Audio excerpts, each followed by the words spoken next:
Storytelling is joke telling. It's knowing your punchline, your ending, knowing that everything you're saying from the first sentence to the last is leading to a singular goal, and ideally confirming some truth that deepens our understandings of who we are as human beings. We all love stories. We're born for them. Stories affirm who we are. We all want affirmations that our lives have meaning. And nothing does a greater affirmation than when we connect through stories. It can cross the barriers of time, past, present, and future, and allow us to experience the similarities between ourselves and through others, real and imagined. The children's television host, Mr. Rogers, always carried in his wallet a quote from a social worker that said, "Frankly, there isn't anyone you couldn't learn to love once you've heard their story." And the way I like to interpret that is probably the most greatest story commandment, which is make me care. Please, emotionally, intellectually, aesthetically, just make me care. We all know what it's like to not care. You've gone through hundreds of TV channels, just switching channel after channel, and then suddenly you actually stop on one. It's already halfway over, but something's caught you, and you're drawn in, and you care. That's not by chance, that's by design. So it got me thinking, what if I told you my history was a story? How I was born for it, how I learned along the way this subject matter.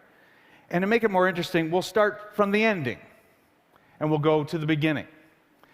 And so if I were going to give you the ending of this story, it would go something like this. And that's what ultimately led me to speaking to you here at TED about story.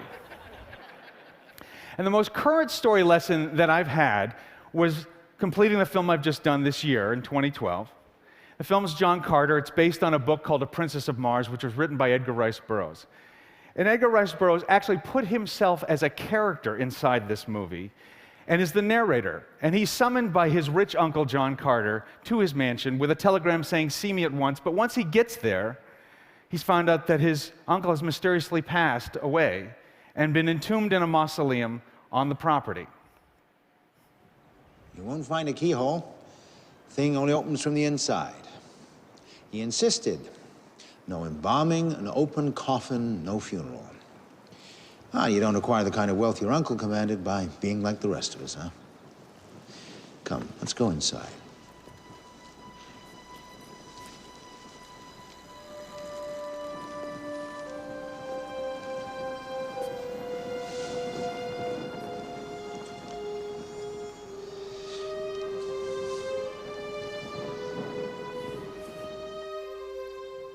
What this scene is doing, and it did in the book, is it's fundamentally making a promise. It's making a promise to you that this story will lead somewhere that's worth your time. And that's what all good stories should do at the beginning, is they should give you a promise. So you could do it in an infinite amount of ways. Sometimes it's as simple as once upon a time. These Carter books always had Edgar Rice Burroughs as a narrator in it, and I always thought it was such a fantastic device. It's like a guy inviting you around the campfire, or somebody in a bar saying, "Here, let me tell you a story. It didn't happen to me, it happened to somebody else, but it's going to be worth your time." A well-told promise is like a pebble being pulled back in a slingshot and propels you forward through the story to the end. In 2008, I pushed all the theories that I had on story at the time to the limits of my understanding on this project.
storytelling without dialogue. It's the purest form of cinematic storytelling. It's the most inclusive approach you can take. It confirms something I really had a hunch on, is that the audience actually wants to work for their meal. They just don't want to know that they're doing that. That's your job as a storyteller, is to hide the fact that you're making them work for their meal. We're born problem solvers. We're compelled to deduce and to deduct, because that's what we do in real life. It's this well-organized absence of information that draws us in. There's a reason that we're all attracted to an infant or a puppy. It's not just that they're damn cute. It's because they can't completely express what they're thinking and what their intentions are. And it's like a magnet. We can't stop ourselves from wanting to complete the sentence and fill it in. I first started really understanding this storytelling device when I was writing with Bob Peterson on Finding Nemo, and we would call this the unifying theory of 2 + 2. Make the audience put things together. Don't give them 4, give them 2 + 2. The elements you provide and the order you place them in is crucial to whether you succeed or fail at engaging the audience. Editors and screenwriters have known this all along. It's the invisible application that holds our attention to story. I don't mean to make it sound like this is an actual exact science. It's not. That's what's so special about stories. They're not a widget. They aren't exact. Stories are inevitable if they're good, but they're not predictable. I took a seminar in this year with an acting teacher named Judith Weston, and I learned a key insight to character. She believed that all well-drawn characters have a spine, and the idea is that the character has an inner motor, a dominant, unconscious goal that they're striving for, an itch that they can't scratch. She gave a wonderful example of Michael Corleone, Al Pacino's character in The Godfather, and that probably his spine was to please his father. And it's something that always drove all his choices. Even after his father died, he was still trying to scratch that itch. I took to this like a duck to water. Wally's was to find the beauty. Marlin's, the father in Finding Nemo, was to prevent harm. And Woody's was to do what was best for his child. And these spines don't always drive you to make the best choices. Sometimes you can make some horrible choices with them. I'm really blessed to be a parent, and watching my children grow, I really firmly believe that you're born with a temperament and you're wired a certain way and you don't have any say about it. And there's no changing it. All you can do is learn to recognize it and own it. And some of us are born with temperaments that are positive, some are negative, but a major threshold is passed when you mature enough to acknowledge what drives you and to take the wheel and steer it. As parents, you're always learning who your children are, they're learning who they are, and you're still learning who you are. So we're all learning all the time. And that's why change is fundamental in story. If things go static, stories die, because life is never static. In 1998, I had finished writing Toy Story and A Bug's Life, and I was completely hooked on screenwriting. So I wanted to become much better at it and learn anything I could. So I researched everything I possibly could, and I finally came across this fantastic quote by a British playwright, William Archer. "Drama is anticipation mingled with uncertainty." It's an incredibly insightful definition. When you're telling a story, have you constructed anticipation? In the short term, have you made me want to know what will happen next? But more importantly, have you made me want to know how it will all conclude in the long term? Have you constructed honest conflicts with truth that creates doubt in what the outcome might be? An example would be in Finding Nemo. In the short tension, you were always worried, would Dory's short-term memory forget whatever she was being told by Marlin? But under that was this global tension of, will we ever find Nemo in this huge, vast ocean?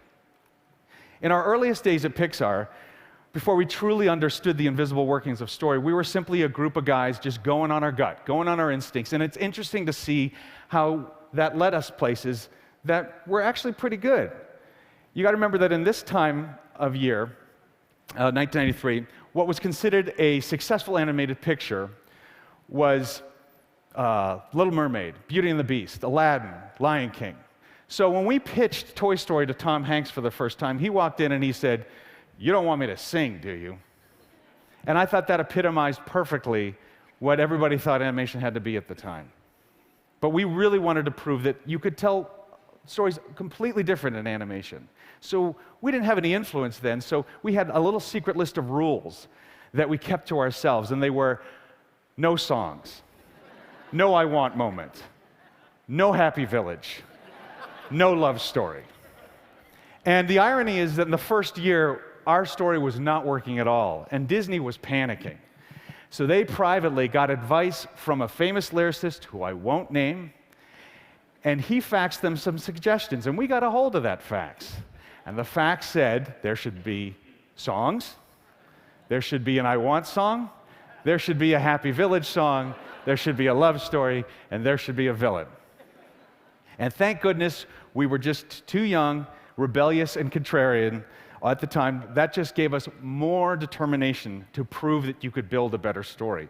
And a year after that, we did conquer it. And it just went to prove that storytelling has guidelines, not hard, fast rules. Another fundamental thing we learned was about liking your main character. And we had naively thought, well, Woody in Toy Story has to become selfless at the end, so you got to start from someplace, so let's make him selfish. And this is what you get. What do you think you're doing? Off the bed. Hey, off the bed! You gonna make us, Woody? No, he is. Slinky! Slinky! Get up here and do your job! Are you deaf? I said take care of them! I'm sorry, Woody, but I have to agree with them. I don't think what you did was right. What? Am I hearing correctly? You don't think I was right? Who said your job was to think, Spring Wiener? How do you make a selfish character likable? We realized, well, you can make him kind, generous, funny, considerate, as long as one condition is met for him, is that he stays the top toy. And that's what it really is that we all live life conditionally. We're all willing to play by the rules and follow things along as long as certain conditions are met. After that, all bets are off. And before I'd even decided to make storytelling my career, I can now see key things that happened in my youth that really sort of opened my eyes to certain things about story. In 1986, I truly understood the notion of story having a theme. And that was the year that they restored and re-released Lawrence of Arabia. And I saw that thing 7 times in 1 month. I couldn't get enough of it. I could just tell there was a grand design under it. There was, in every shot, every scene, every line. Yet on the surface, it just seemed to be depicting his historical lineage of what went on. Yet there was something more being said. What exactly was it? And it wasn't until on one of my later viewings that the veil was lifted, and it was in a scene where he's walked across the Sinai Desert and he's reached the Suez Canal, and I suddenly got it.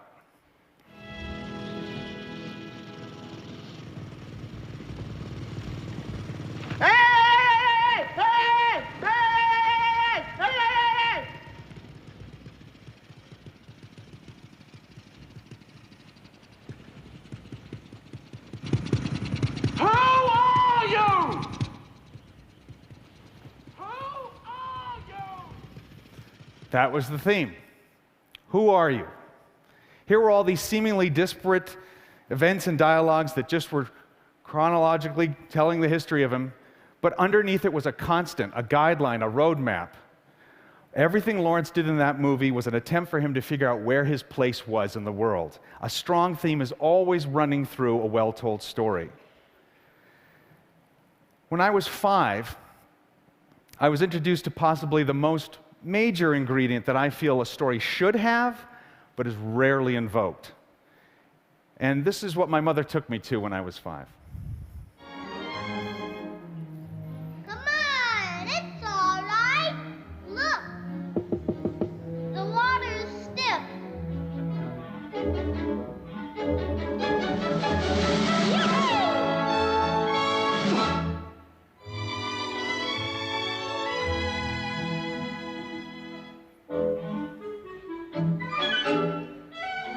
Some fun, huh, Bambi?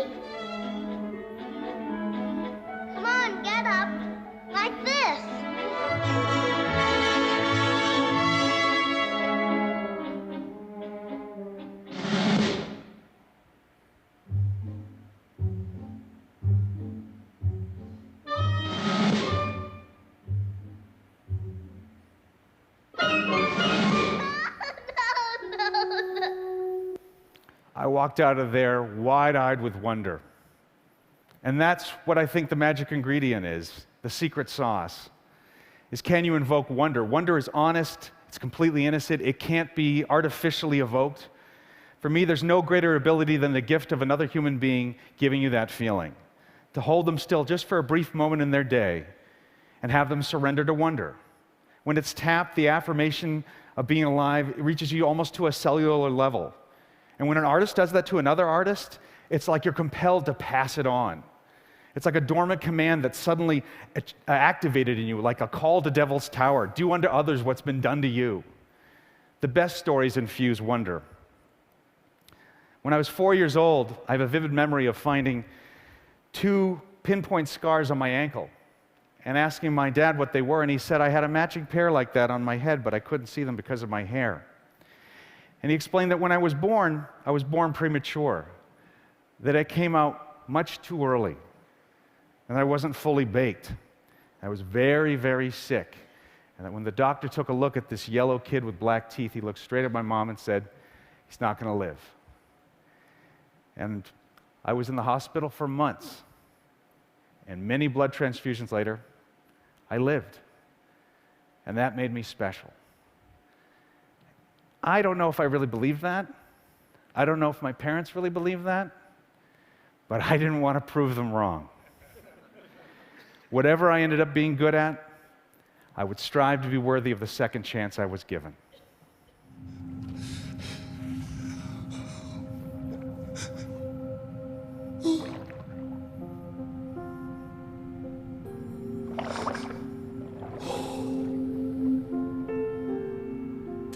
There. It's okay, Daddy's here. Daddy's got you.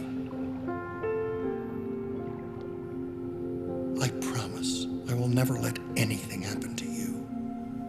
Nemo. And that's the first story lesson I ever learned. Use what you know, draw from it. It doesn't always mean plot or fact. It means capturing a truth from your experiencing, expressing values you personally feel deep down to your core. And that's what ultimately led me to speaking to you here at TED Talk today. Thank you.